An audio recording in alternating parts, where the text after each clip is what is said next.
le mouvement pour les marxistes-léninistes c'est ça la vie tout bouge tout change sauf la loi du changement. D'accord. Sauf les imbéciles ne changent pas.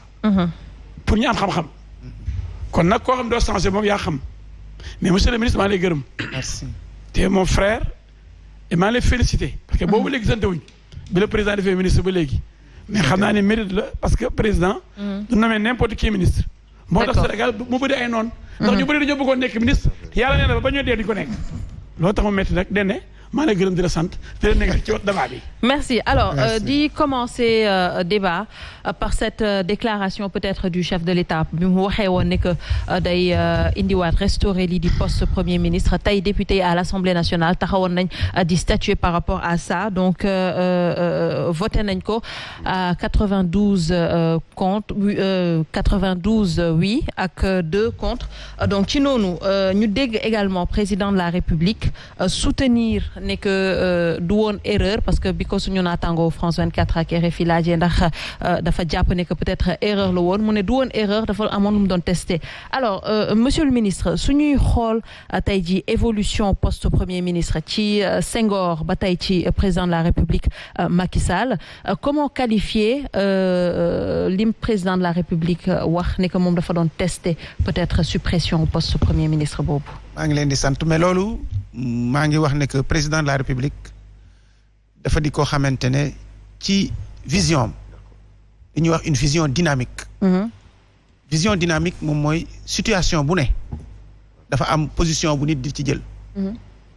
Position bi nit di jël day mel ni ci traitement man je suis médecin donc dama am boobu défaut quelle que soit la situation nit di nga ñëw nga traité ko ci biir traitement bi nga changé traitement bi du parce que da nga xamul dara mais li par rapport ak situation bi ak li mu soxla traitement boobu la soxla président ba muy jël décision boobu am na ay objectifs yi mu amoon yu xam ne bëggoon na ko def bëggoon na ko positionner bëgg ko accélérer mais ba mu demee ba gis ne que loolu taxaw na peut-être positionnement yooyu mu def leer na ci boppam mu am tam yeneen situation dynamique yu am comme tey jii moom mooy président Union africaine alors yooyu tamit muy yeneen situation yoo xam ne dafay laaj muy gën a déplacé wu au niveau africain surtout que situation africaine fi mu ne nii dafa xaw a tàggatémbe tuuti. loolu moo tax yooyu yëpp moom mooy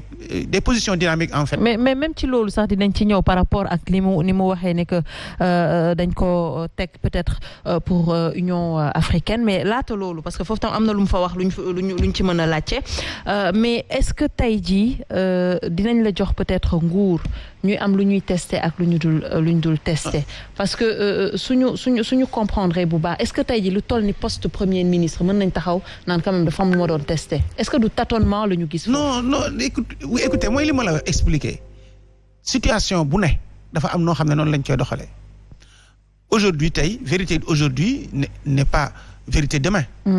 tey jii mun na am benn situation mu am ay objectifs. yoo xam ne war na ko mun a atteindre mu xam ne yoon wii la koy atteindre su demee ba nga xamante ne loolu weesu na mu amee beneen situation ñu jëlaat moi je pense que. Dans la vie, rien n'est figé. Il faut être dynamique, il faut être ouvert. Et puis soo demee tamit des fois jël sa benn situation def sa analyse gis ne que am nga beneen yoon mais nga jëlaat ko loolu rek la mais c'est rien. Tout change, Serigne Saliou, tout évolue. On peut dire qu'au Sénégal même le poste de Premier ministre évolue. Alors lan lañ mën a retenir ci déclaration président de la République. C'est que malheureusement le président xamul fu muy teg tànkam. Comment ça? Le président, il y a de cela 27 mois, demi de suppression du poste.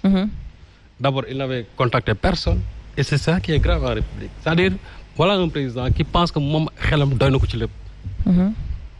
Moom moo entamé réforme.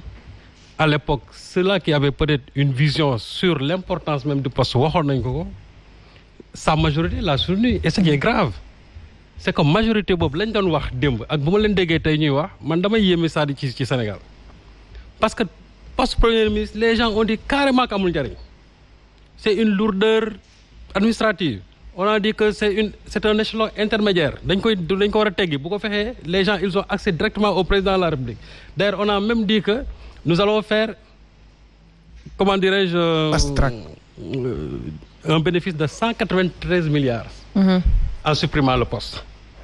C'est ça que les gens avaient annoncé ici. Le ministre tey bi nga xam moo doon défendre projet bi à l'Assemblée nationale il y a de cela 2 ans boo ko déggee ni mu ko doon waxee. mais da nga naan poste premier ministre ma foi c'est comme une malédiction dans ce pays. Aujourd'hui 27 mois après le président xam ne mënatul dem. Parce que aussi monsieur le ministre xam nga là où je ne serai pas d'accord avec vous. Oui.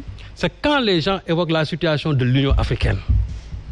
Il faut que les gens cessent de nous parler de l'Union africaine. Union africaine, le président, tout le temps, il n'est pas là-bas.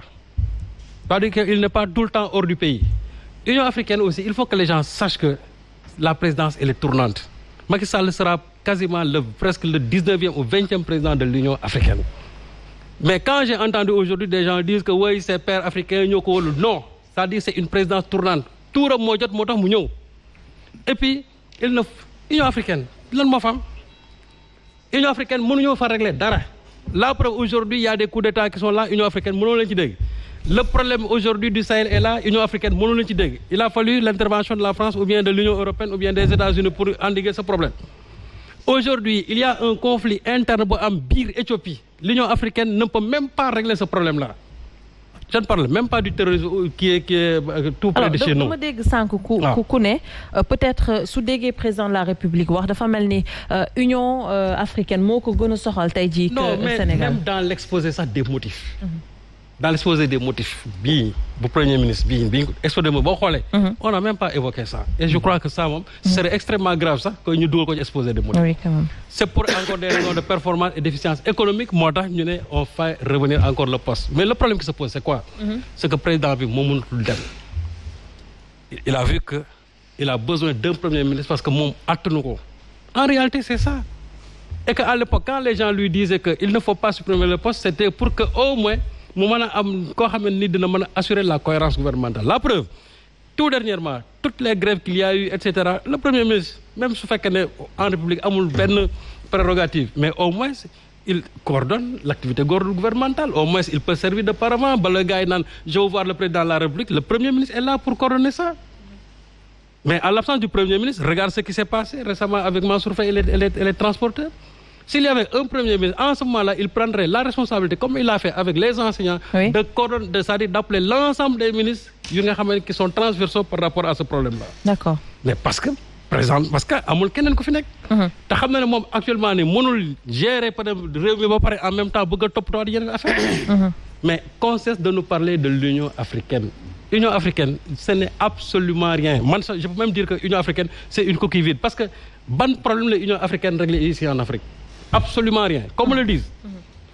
Alors, aujourd'hui, l'Éthiopie est en proie à une guerre civile. L'Union africaine, le problème du Mali est là. L'Union africaine, mais l'Union africaine, ça veut dire que donc, le président, il ne faut pas aussi qu'il essaie de se donner des pouvoirs qu'il n'a pas. Au niveau de l'Union africaine, il va faire comme ses pères ont tout simplement fait. Le problème de l'Union africaine, ce n'est pas un problème d'homme. C'est un problème d'abord de structure. C'est ça, c'est un problème de structure. Ce n'est pas un problème d'homme. Il a beau vouloir être un président de l'Union africaine performant, mais il va passer là où les Robert Mugabe ont passé, là où sont passés, là où, comment dirais-je, Tshisekedi est passé, là où aussi les débits et consorts aussi sont passés. D'accord. C'est tout simplement ça. Alors, maître, déjà, lan moo nekkoon sa position